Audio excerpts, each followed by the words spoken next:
Hello friends, नमस्ते।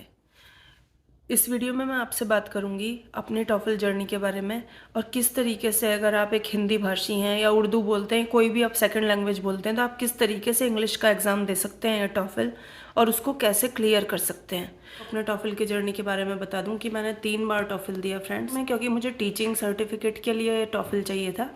तो मेरा जो मुझे स्कोर चाहिए था स्पीकिंग में 24 से अबाउ चाहिए था, और मेरा या तो 23 रह जाता था या 24। उसमें मेरे से क्या मिस्टेक्स हुई, आप अपनी तैयारी में क्या सुधार कर सकते हैं और किस तरह तैयारी कर सकते हैं, वो मैं टिप्स आपके साथ शेयर करूँगी। सबसे पहली टिप है कि ये सिर्फ एक इंग्लिश का एग्ज़ाम नहीं है, इसमें आपको कुछ एडिशनल स्किल्स भी चाहिए। पहली स्किल है इसमें जो आपको चाहिए, नोट टेकिंग।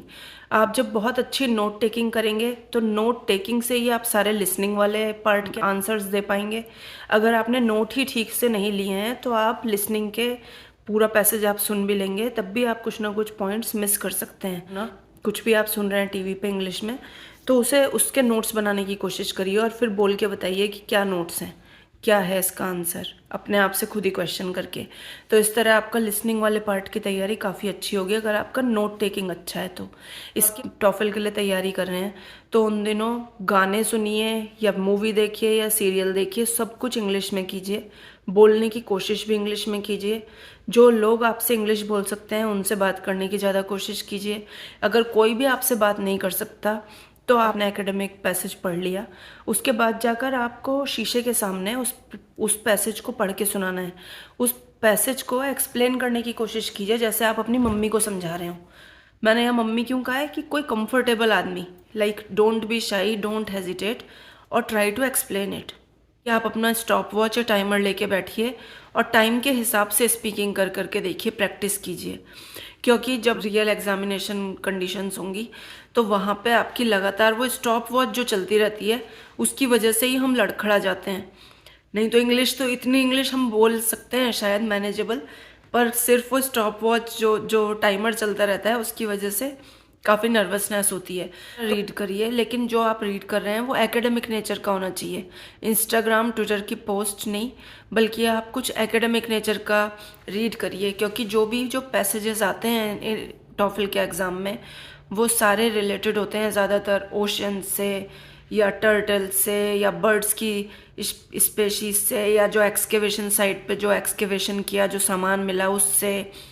तो इस टाइप की एकेडमिक नेचर के जो कंटेंट है उसको पढ़ने की कोशिश कीजिए, जिससे कि आपको वहाँ पे ईजी होगा, और उसको कॉम्प्रीहेंड करने की कोशिश करिए। तो आपको जो रीडिंग वाला पार्ट है जिसमें हम पहले रीड करते हैं और फिर कॉम्प्रीहेंशन का आंसर देना होता है, उसे करने में आपको ईजी लगेगा फ्रेंड्स। उसके बाद जब हम राइटिंग करते हैं तो ये सिर्फ राइटिंग का टेस्ट नहीं है, क्योंकि आपको सिर्फ राइटिंग नहीं करनी, आपको समय के साथ कीबोर्ड पे राइटिंग करनी है। तो इसलिए नोट टेकिंग चाहे आप पेपर पेन पे कर रहे हैं, लेकिन आप राइटिंग हमेशा कीबोर्ड पे करिए, जिससे आपकी स्पीड बनी रहे और आप वहाँ पे ज़्यादा से ज़्यादा बिना एरर्स के या कम एरर्स के साथ लिख पाएँ। आइडियाज़ बहुत सारे हैं, लेकिन अगर रिवीजन का टाइम नहीं मिलेगा तो एरर्स छूट जाएंगी और फिर उसकी वजह से हमारे मार्क्स कटते हैं। फ्री टेस्ट्स अवेलेबल हैं इंटरनेट पे, उनमें से एक है TOEFLbank.com। इसके अलावा आप वैसे भी गूगल पे जाके डालेंगे अगर फ्री प्रैक्टिस टेस्ट, तो खुल के आते हैं कई सारे टेस्ट्स।